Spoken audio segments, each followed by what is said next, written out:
Subscribe कीजिए हमारे channel को और बेल आइकॉन को दबाइए हमारी लेटेस्ट वीडियो सबसे पहले देखने के लिए। नमस्कार दर्शकों, जिज्ञासुओं एवं साधकों। पिछले वीडियो के माध्यम से मैंने गुरु तत्व के ऊपर चर्चाएं की थी। उसी कड़ी में मैं आज फिर से गुरु तत्व पर विचार कर रहा हूं और मेरा यह प्रयास है कि आप सभी मेरे इस ऑडियो को ध्यानपूर्वक सुने, शुरू से आखिरी तक सुने, तभी आपको पूर्ण लाभ होगा। और पसंद आए तो अधिक से अधिक इसे लाइक और सब्सक्राइब करें ताकि आध्यात्मिक जिज्ञासुओं तक हमारा यह संदेश पहुंचे और उन्हें भी लाभ मिले। तो आइए दर्शकों, हम आप थोड़ी बहुत चर्चा करते हैं। गुरु पूजन की जो तंत्रोक्त 4 विधियां शास्त्रों में बताई गई हैं, उन विषय पर आज हम चर्चा करेंगे। देखिए, बृहद नील तंत्र में जो श्री गुरुदेव की पूजा विधि बताई गई है, उसमें कहा गया है कि पहले गुरुदेव को बैठने के लिए उत्तम आसन प्रदान करें, तब उनके पैरों को शुद्ध जल से धोकर तौलिए से सादर उन्हें पोंछें। उनके सिर पर पुष्प से गंगा जल छिड़क कर अर्घ्य निवेदन करें, तब आचमन हेतु शुद्ध पात्र में निर्मल जल दें। इसके बाद उन्हें सुगंधित जल से स्नान कराकर उत्तम वस्त्र पहनाएं। तब उनके मस्तक को भस्म या श्वेत चंदन से त्रिपुंड लगाकर रक्त चंदन या सिंदूर आदि से गंध द्रव्यों से सुशोभित करें।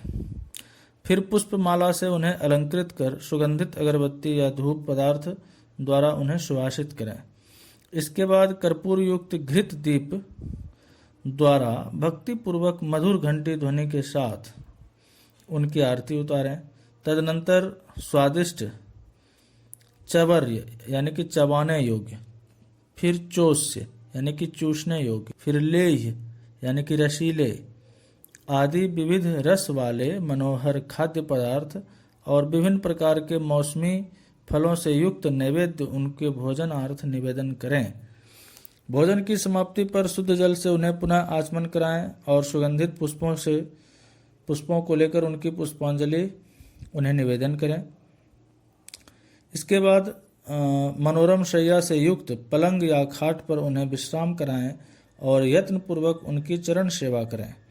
इसी प्रकार अवसर मिलने पर यदि गुरु पत्नी है तो गुरु पत्नी की, यदि गुरु के पुत्र हैं तो उनके पुत्रों की सेवा करें और पुण्य का अर्जन कर सकें। यह बात बृहद नील तंत्र में लिखी गई है। दूसरा, पुरस्चरण रास उल्लास तंत्र जो है उसमें भी बताया गया है, जिसमें भी सेम यही क्रम बताया गया है। बस वहाँ पर भेद है। अगर गुरु की पत्नी है तो उनके लिए आपको, जैसे अगर स्वपत्निक अपने गुरुदेव को कोई भक्त आमंत्रित कर रहे हैं तो उनकी पूजा विधि वहाँ बताई गई है कि उन्हें आमंत्रित करें। जब वो आ जाएं तब उनको विविध सुगंधों से युक्त तेल द्वारा उनके शरीर को मालिश करें। तब विभिन्न सुगंधों से युक्त शुद्ध जल से उन्हें स्नान कराएं। सुंदर तौलिए द्वारा उनके शरीर को पोंछकर उन्हें उत्तम रेशमी वस्त्र पहनाएं। फिर विविध प्रकार के चंदन, सिंदूर आदि से उन्हें सुशोभित कर उन्हें मनोहर पुष्प मालाओं से विभूषित करें।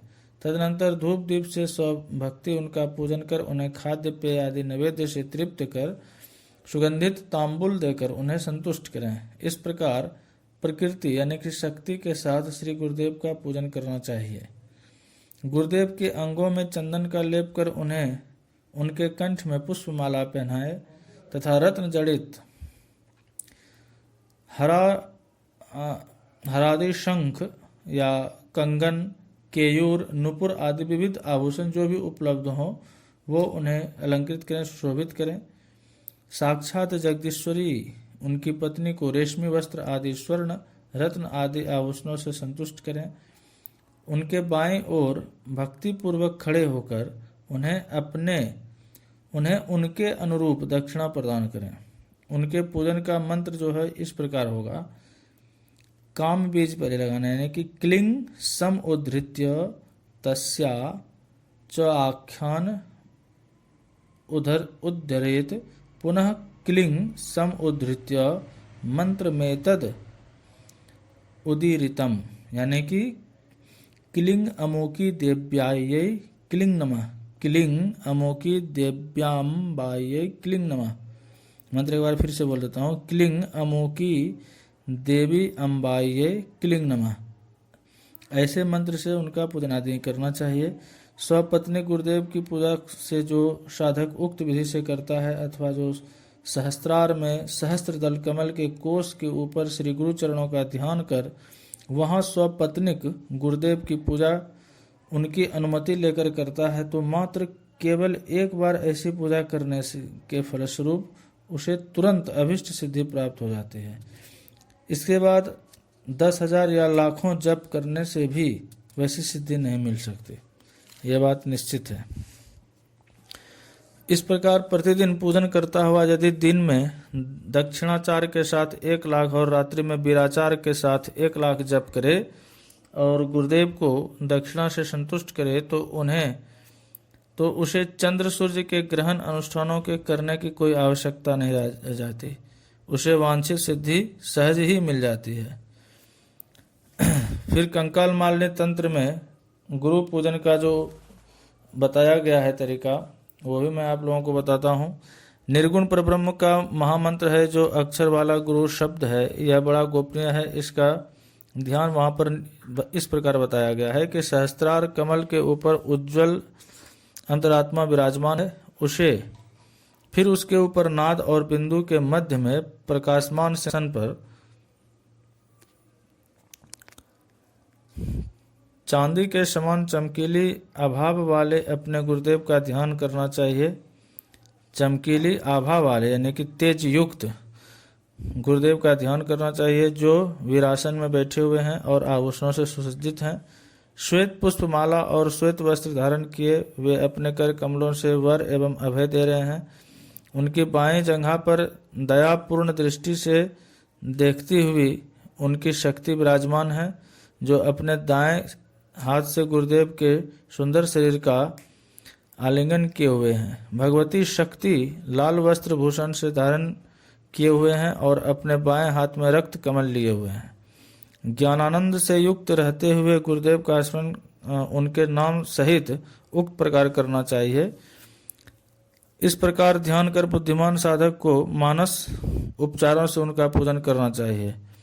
भूमि आत्मक गंध, भावना आत्मक पुष्प, वायु आत्मक धूप, तेज आत्मक दीप, अमृत आत्मक नैवेद्य, वरुण आत्मक पानीय जल, आकाश आत्मक मुकुट प्रदान करें। इसी प्रकार वस्त्र, चामर, पादुका, छत्र, अलंकार आदि तत्संबंधी मुद्राएं दिखाकर उन्हें प्रदान करें। मानस पूजा कर चुनने पर यथाशक्ति जप कर कवच स्तोत्र या गुरु गीता का पाठ करें।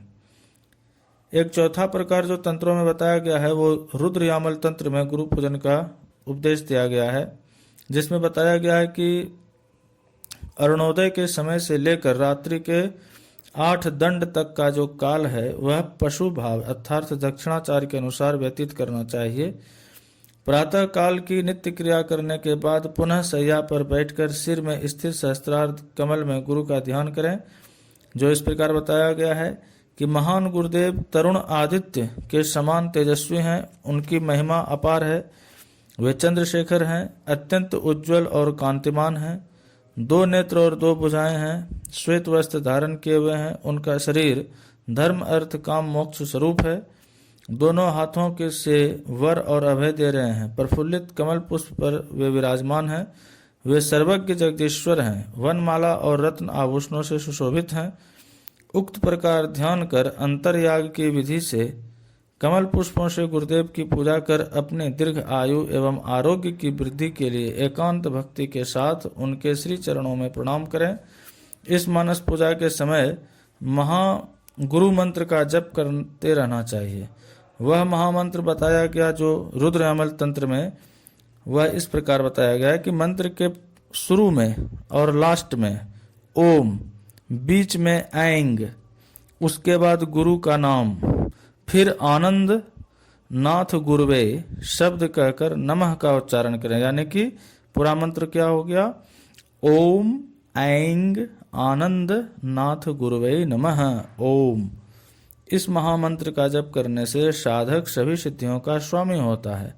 नित्य 108 या 1008 बार जप कर जप फल समर्पित करें और वाग भव ऐंग से 3 बार प्रसन्नता पूर्वक प्राणायाम करें। तब श्री गुरु स्तव और गुरु गीता आदि का पाठ करें। तो दर्शकों, साधकों और जिज्ञासुओं, मैंने 4 विधियों का समावेश आप लोगों के समक्ष रखा। फिर एक और क्रम में बताना चाहूँगा कि प्रत्यक्ष पूजन जो है दीक्षादाता गुरुदेव का, वो शास्त्रों में कैसे करना चाहिए और उनकी क्या प्रक्रिया है। इस संबंध में शाक्त साधना में एक आती है बात जो बताई गई है, शाक्त साधना के अंतर्गत जो बात बताई गई है उसमें कहा गया है कि पहले श्री गुरु, फिर श्री परम गुरु, फिर परात्पर गुरु, चौथा में परमेष्ठी गुरु। इन 4 गुरु चतुष्टय के पूजन तर्पण का विधान नित्य अर्चन में अनिवार्य रूप से मिलता है। इनके अतिरिक्त 3 गुरु समूह दिव्योग, सिद्धौग और मानवोग, इनकी भी पूजा, इनका भी तर्पण का विधान विस्तृत अर्चन में निर्दिष्ट बताया गया है। कहीं कहीं परोघ नाम से एक चौथे गुरु समूह के पूजन तर्पण का भी प्रचलन है, जिसका हम लोग इस पर चर्चा करेंगे। यह पूजन सामान्यतः मानसिक रूप से ही कर्तव्य करने योग्य है, क्योंकि अपने गुरुदेव के अतिरिक्त अन्य गुरुओं का साक्षात्कार तो प्रायः असंभव ही है। हाँ, दीक्षादाता गुरुदेव प्रत्यक्ष पूजन के लिए सुलभ हो सकते हैं, अन्य तो सुलभ नहीं हो सकते।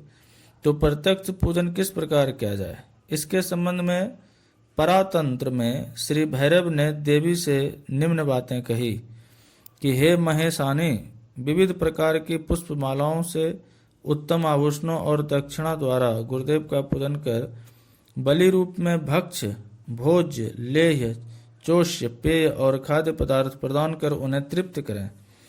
तब हे देवी गुरुदेव को प्रणाम करें, उनसे अपने मनोरथ को पूर्ण करने की प्रार्थना करें। प्रार्थना का मंत्र है ओम विहितं विधते नाथ विधेयं यत् कृपा कर अविरुद्धं भवत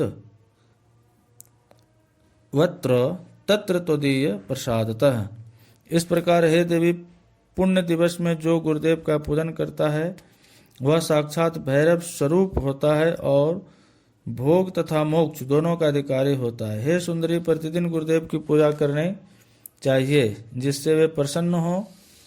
इस प्रकार गुरुदेव का जो पूजन नहीं करता वह हे देवी ब्रह्म राक्षस होता है। गुरुदेव के प्रत्यक्ष सामने विद्यमान होने पर शिष्य को बड़ी सावधानी के साथ रहना पड़ता है। इस संबंध में विस्तार से तंत्र शास्त्र में निर्देश किया गया है कि गुरुदेव, पहला बात बताया गया है कि गुरुदेव के दर्शन कभी खाली हाथ नहीं करने चाहिए। फल, पुष्प आदि यथाशक्ति लेकर ही उनके सम्मुख जाना चाहिए। यदि कंजूसी या ठगने की प्रवृत्ति का अभाव नहीं है तो थोड़ी सी वस्तु मात्र, एक फूल ही बहुत बड़ा उपहार बन जाता है और सद्गुरु उसे ही पाकर प्रसन्न हो उठते हैं। गुरुदेव के साथ कृपणता या सठता का व्यवहार करने वाले शिष्य को भयानक नरक में जाना पड़ता है।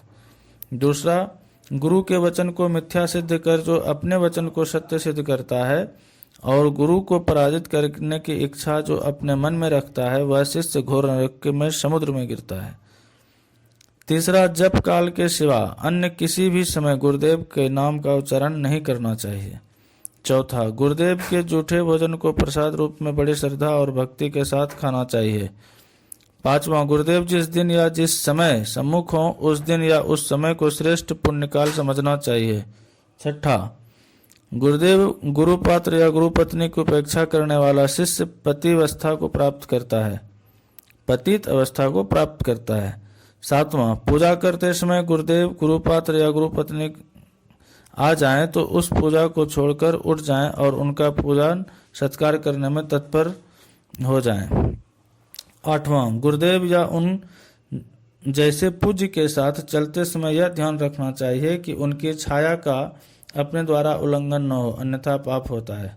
नौवां, गुरुदेव के बगल में न तो कभी बैठें और न कभी लेटें, अन्यथा घोर नरक में जाना पड़ेगा। 10वां, गुरुदेव को देखते ही शिष्य को उठकर खड़े हो जाना चाहिए और भूमि पर दंडवत कर उन्हें प्रणाम करना चाहिए तथा उनकी प्रदक्षिणा कर उनका स्वागत सत्कार करना चाहिए। 11वां गुरुदेव को आते हुए देखकर आगे बढ़कर उनकी अभ्यर्थना करें और जब वे जाने लगें तो उनके पीछे पीछे चलता हुआ उन्हें गंतव्य स्थान तक पहुंचाए या सादर अनुमति लेकर उन्हें विदा करे। 12वां गुरुदेव के सम्मुख कभी झूठ न बोलें, कभी बहुत बातचीत न करें। 13वां गुरुदेव के साथ ऋण का लेन देन, खरीदने बेचने का व्यवहार न करना चाहिए। 14वां गुरुदेव के सामने न तो किसी को दीक्षा दें, न व्याख्यान दें और न ही अपने वैभव का प्रदर्शन करें। उनके सम्मुख अपनी शैया, आसन, वस्त्र, भूषण, पादुका आदि का त्याग करके नम्रता पूर्वक ही रहें। 15वां गुरुदेव की शैया, आसन, वाहन, पादुका, स्नानोदक आदि को कभी न लांघें। सारांश यह है कि जिस प्रकार देवता की प्रतिमा और पूजन यंत्र के प्रति सावधानी रखनी होती है, उसी प्रकार प्रत्यक्ष गुरु को अपनी श्रद्धा, भक्ति और अनुशासन पूर्ण सेवा द्वारा प्रसन्न करने का सभी शिष्यों को प्रयत्न करते रहना चाहिए। गोपीनाथ कविराज जो पद्म भूषण हुआ करते थे, उन्होंने गुरु तत्व के संदर्भ में बहुत अच्छी बातें लिखी है। मैं उसे संक्षेप में बताना चाहूँगा कि गुरु तत्व के इस दार्शनिक विवेचना से भी यदि प्रतिपादित होता है कि मंत्रदाता गुरुदेव का मानव स्वरूप देववत ही पूजनीय है।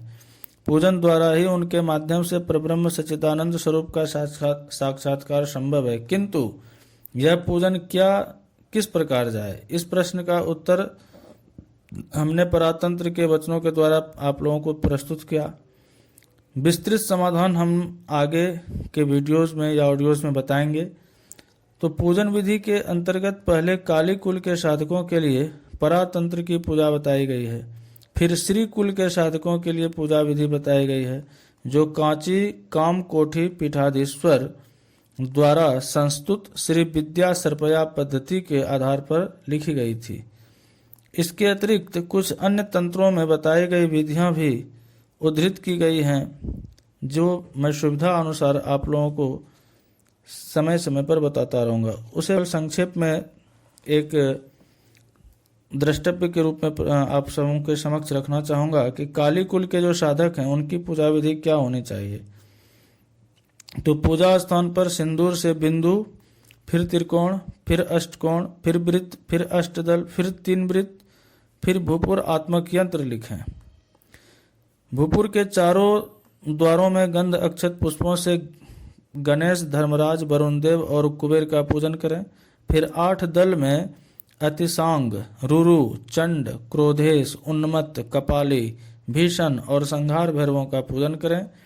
फिर 8 त्रिकोण में पूर्ववत क्रम से सबसे पहले परमानंदनाथ, फिर प्रकाशानंदनाथ, फिर भोगानंदनाथ, समयानंदनाथ, गगनानंदनाथ, विश्वानंदनाथ, भुवनानंदनाथ, स्वात्मानंदनाथ, इन 8 कुल गुरुओं का पूजन करें।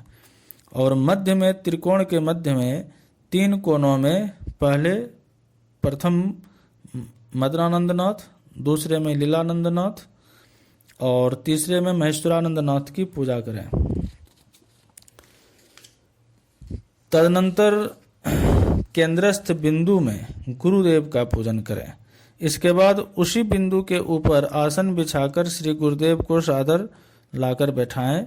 उनका विधिवत पूजन कर उनकी अनुमति लेकर हृदय में अपने मूल मंत्र से दक्षिण कालिका की पूजा कर महाकाल का पूजन करें। फिर वहीं कामदेव और कामेश्वरी की पूजा करें। अपने सिर में गुरु, परम गुरु, परात्पर गुरु और परमेष्टि गुरु का पूजन कर सम्मुख विराजमान गुरुदेव को पुष्पमाला अर्पित कर दक्षिणा प्रदान करें और उत्तम भोजन एवं पेय से उन्हें तृप्त कर उनके शुभ आशीर्वाद प्राप्त करें। और जो श्री कुल के साधक हैं उनके लिए फिर क्या होगी पूजा विधि, तो उनकी भी पहले यंत्र की प्रक्रिया है। यहाँ यंत्र मैं ऑडियो के माध्यम से आपको नहीं बता सकता, मैं वीडियो कभी इस पर बनाया तो वहाँ पर मैं यंत्र का भी तस्वीर दिखाऊंगा। उसमें 9 त्रिकोणात्मक यंत्र की पूजा होती है। उस स्थान पर बिल्व या अनार की कलम से रक्त चंदन से उसे अंकित करना होता है। मध्य त्रिकोण के बिंदु स्थान एवं चारों ओर के 8 त्रिकोणों को लक्ष्य कर आप ओम ऐं ह्रीं श्रीं परमो परोघेभ्यो नमः, ओम ऐं ह्रीं श्रीं परोघेभ्यो नमः, इस मंत्र से उन्हें पुष्पांजलि अर्पित करें। फिर बिंदु स्थान में महापादुका का पूजन तर्पण निम्न मंत्र से करें।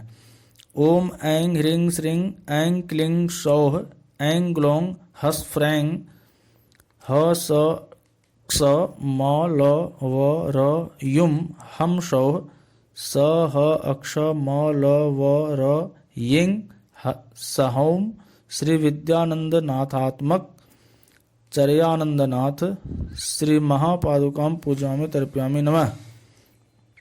इसके बाद एक और मंत्र है जो गोपनीय रखा गया है।